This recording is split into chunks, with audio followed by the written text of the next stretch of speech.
Today I got one of my favorite YouTubers and one of the brightest minds in the YouTube space when it comes to branding and marketing and strategy. Brandman Sean, don't you go anywhere.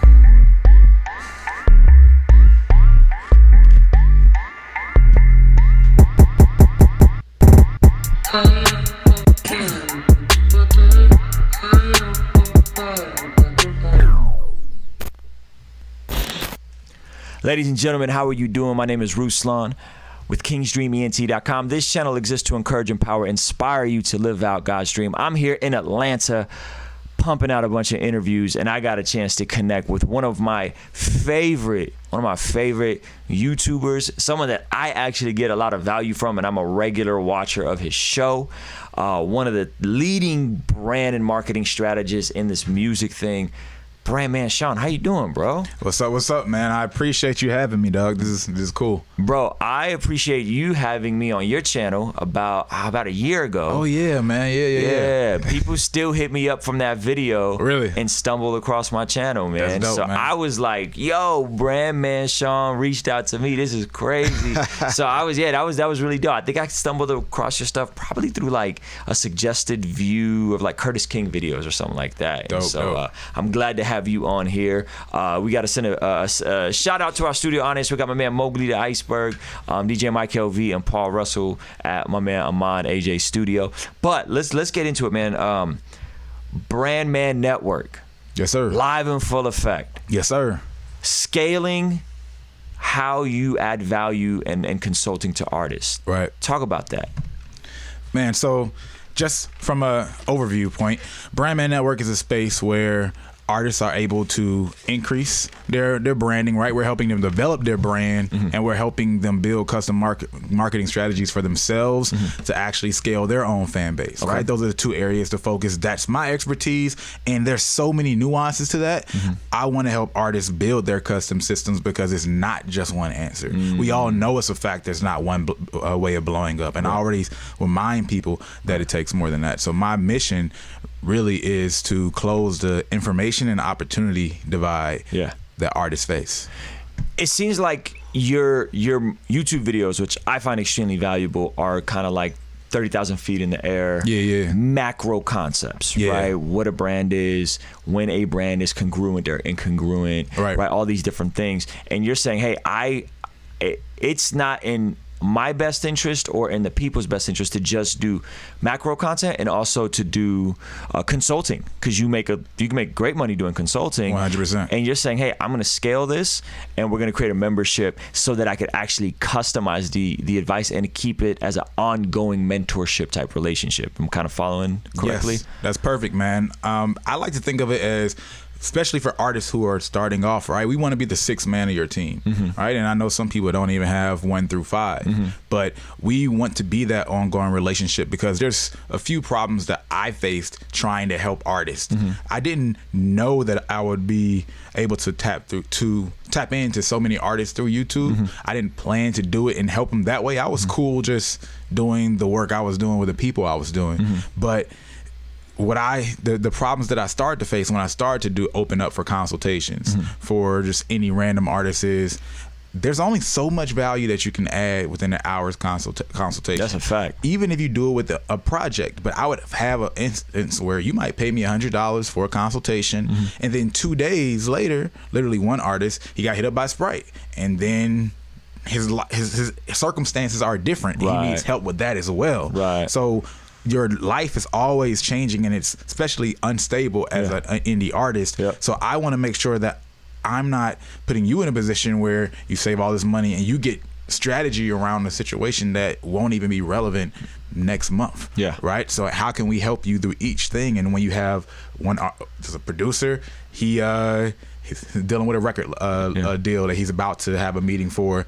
We're able to get on that ASAP. There was a guy who had an investment situation going down. We were able to help him with that. ASAP. People are Facebook ads and all those things. We can be dynamic around that. Yeah. And as these situations pop up, we can help you get resources and information around that so you make the best decision as it comes. And is it kind of like in a message board format? Like, how is the back end of Brandman Network work? The back end of Brandman Network, the includes of a few primary spaces. The most important space is involving around courses and workshops, because that's where people are getting that information, and we guide you through process. I'm a results-driven person. That was a part of another reason why I couldn't do the consultations. I had a whole conversation with like a homie, man, and he was like, I was like, yo, man, I'm not feeling these consultations because I don't feel like I'm helping people. Because you tell them some stuff and then they, like, you don't know. You never see anything. Did they apply it? Did they just disappear? Right. So that helps do that in a guided format, because that space is about action. It's about progress. That's why we say run your race, sign yourself, like terms like that. It's everything is like move different. Everything is action based with me. So it's that courses and workshop space where we really focused on, of course, marketing and brand development as a few keys, but some other areas that are helpful for artists as well. Then we have a private viewing space where there are some videos, kind of like the YouTube space, but it's not the core, but there are some things that are there, and it's also it's based on some of the things the artists have requested to be there. Got it. And then we have the ability for them to schedule some meetings with us as well. I think people are like probably watching this like, Ruslan, why are you going right into his network? You know what I'm saying? And this isn't a, what's that called? Affiliates. Like, I believe in investing in yourself as an artist. And I think putting aside $20 a month if you're an artist to be a part of a Brandman's network, or if you're a producer, to be a part of Curtis King's network, I think is a great way. That's a win-win for you to not spend $100 an hour to get consulting as an artist, and for them to say, hey, I'm going to scale and give you the tools, and there's going to be some direct one-on-one time, but it's not like it's not the side. I think it's like a win-win for everybody. So I encourage people, like, invest in yourself. $20 a month is probably more than you spend on coffee and eating out. You know what I'm saying? I mean, less than you spend on coffee and eating out. Excuse me. So you talked about the YouTube thing. How did you get into making these like YouTube marketing videos? Like, how did that even come about? Okay, so I was in a rest period, I would call it. So I have this festival that I would do in Atlanta at the time, and it was called Adventure Time ATL. Originally got evolved to Adventure ATL Fest because Adventure Time was close to Adventure Time, the actual TV show. Used some of those characters, all that stuff. So he had to switch that up real quick, right? But especially as it grew really quick, fast. But I was doing that, and that was only as a part of helping brand some artists around the city. A collective that I was helping out. And the artists go through those periods sometimes where they kind of chill on things. They don't know what they want to do creatively.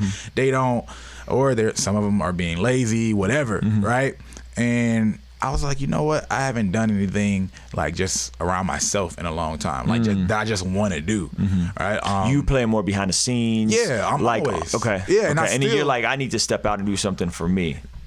Not for me to be as a brand, but just like a personal project. I've always been like a super crafty, like art scene, doing like a lot of things. We can get into that later if necessary. But like, I like to construct things like that's and I did the marketing and branding videos really just for fun. It wasn't like a video channel. I was like, I'm gonna blow this up. I want to be a personal brand. If you look at my first videos, it's a PowerPoint slideshow. I'm not in it at all. It's horrible quality. I gotta go back and look at some of these because when I found your videos, they were dope. Like it's interesting. Really bad audio. People commenting, improve your. I still get comments today where I'll see like someone say you need better audio quality, and then I'll look and it's like a video from years ago. Like, bro, like, you gotta like update yourself. But so it was kind of just for fun. Like, cause that's just my interest and my curiosity, and I had so many people asking me because they knew what I did and how I was helping people behind the scenes. They were asking me questions, and I was like, you know what? Let me make some videos that'll expedite this for me so I can just send them a link. So someone asked me questions and I'm like, oh, yep, answered it in this video. So I didn't have to spend that time. As I do the same thing, bro. Guys DM me like dumb questions. I'm like, I made a video about that. Go look at it. So it became cool. And then I had, after I did, it was like 10 videos that I had in my mind. These were all like literally just some creative ideas that I wanted to get out. Just random projects, and I have so many of these. This is just one that I happen to stay with over time. Like one really started moving. The Fetty Wap video was my first video for those who really know my channel, but you can look up like Brandman Sean and Fetty Wap and you'll find it. And that video was my first video to go viral, but it didn't go viral until like 3 months into the channel. Right? Like well, actually viral at that time meant for me going from like 126 views over the first 3 months to all of a sudden going to like 10,000 views, right? And then and it's had its own like pushes every once in a while. You know how YouTube works, right? But yeah, that was how I even got into it. And all right, so this is kind of an insight to how I think. I always try to build systems that are insurance for my own BS. Okay. Right? So once I did about 10 videos, I said, you know what? And the way this is going and people really like it around me, like, you know what? I'm going to do this for a year and see how that goes. Okay. Right? And the year was very specific, and I say at least 2 videos a week. That was very specific because now I'm forcing myself to have those deadlines and to say I'm going to put it out regardless of the quality, because I can you know, just critique something forever. So 3 months into the channel, then you say, okay, I'm gonna do 2 videos for the year. No, that was before I even started going viral. That was only like 2 months into the channel. Okay. Basically, so I dropped my first video like right after Thanksgiving. Okay. And then basically January, I was like, you know what? See, that's also like a New Year starting thing. Yeah. So it's easy to just say, I'm gonna do it to the end of the year. Yeah. And then I'll decide then based on what I have. I'm like, if I have 1,000 followers, that'll be really cool. Right. And maybe I might continue it. I end up having like 23,000, and you know, I guess it's kind of history from there. So year one, you essentially grow to about 23,000 followers or 20,000 followers. Right. So I can't remember if that was the exact full number. It might have been closer to 30, but I know I had about 23 probably around September. So I don't know what it was around that time. I just remember that was like for a reason where I really just registered. Oh shit, I only wanted to have like 1,000 people. Yeah. And then you took a break. I remember you taking a break. Yeah. And then some of your friends started showing up on the channel. Why did you take that break? Oh man, so this is like I really just like I care. Like this has nothing to do with what we're getting out, but like I'm just like why did he take a break? Okay, so even though I was doing it for fun at first, when I decided to do it more so seriously and put those goals around it, my goal was honestly to just set a foundation of in some scenario in 5 years some kid comes up and he wants to get in the music industry. From a marketing standpoint, he can go to Brandman Sean's channel, get this baseline of information, and be good.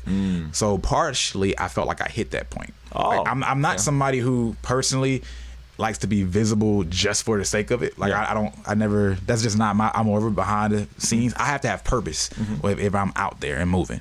Right. So that was one thing, and that was just a small part of really a lot of life. About 3 people passed January of 2018 within like 7-8 weeks. All completely different situations. Wow. People, family close. Yeah. So was dealing with that. I experienced anxiety for the first time ever. Right. So I was dealing with, I didn't even know what the hell that shit was, honestly. Having a label for it helped, actually. I remember going to interview Ryan Leslie, and I just had this crazy feeling before I even got on the plane to New York, and I didn't even know what that junk was, right? It's wild that how many people have anxiety and don't know what it feels like. I didn't, man, honestly, I've always been mostly growing up like emotions, like what are those? I didn't even fully understand. So even to deal with my own emotions around things, and partially was because that stuff with the people passing. I missed a funeral of one of them, which really was like killing me, man.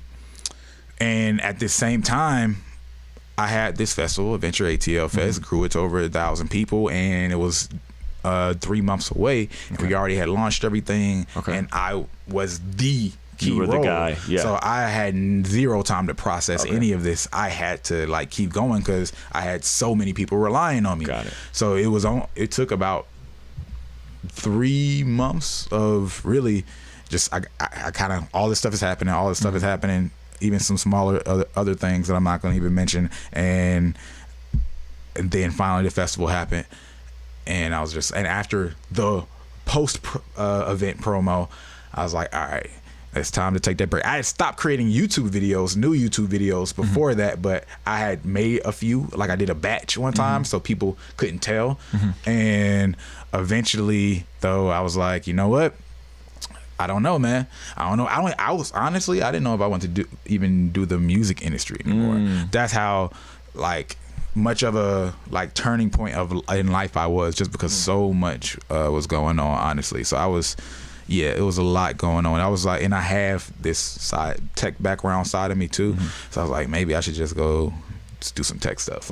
But yeah, I was, so it was a lot that went into that. And so it's funny, being a marketer, which I understand, people think of you in the way that they see you, right, and how you've been presented. So when I came back to my channel, all the things that, you know, I talk about, promote and things like that, some people actually thought it was like a little ploy to get, like, you know, like gone for a while and come back. And I was like, nah, man, yeah, nowhere near it, nowhere near it.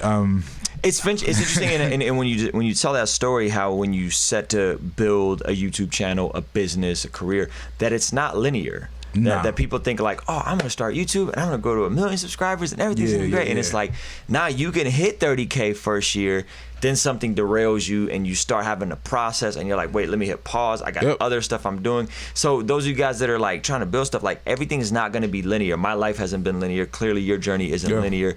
There's gonna be twists and turns and stuff like that. So I appreciate you sharing that, man. I didn't know it was that heavy. Bro. I didn't talk about it at all on the channel. And a part of me coming back was, once again, I'm going to be in front of the camera. It's usually about purpose. And there were some things that I was like, you know what? There was a few things I said I didn't want to do. I wanted to do that I didn't. Like, even around 200 followers of subscribers, I did a 200 subscriber video. And Brandman Network is basically a version of what I said that I wanted to do. And in bringing other people on the channel, you asked, like, more people came on the channel. That was a version of what I wanted to do, because to me, I've always known enough about business where I know that charity stuff isn't sustainable, right? And that's what Brandman Network is a part of, and other people a part of, because one, I can't know everything. I don't want people to look at me as a guy to know everything. I'm not, because that's easy to position yourself as like the music marketing guru, right? Exactly. I'm not your savior, man. I want to help you. Honestly, I think of the videos as a way to give you multiple frameworks of thought. Right? Like, I have a computer science background, so I think about frameworks a lot, and each of these frameworks are things that you can apply and think of in different ways as you make decisions to you, because there's no way I can tell you your exact situation and advice through the channel. Because they're, again, macro ideas, and they're not absolutes, they're principles. Even in, this is exactly what happened to this dude, and this is exactly, but it's not your situation, man.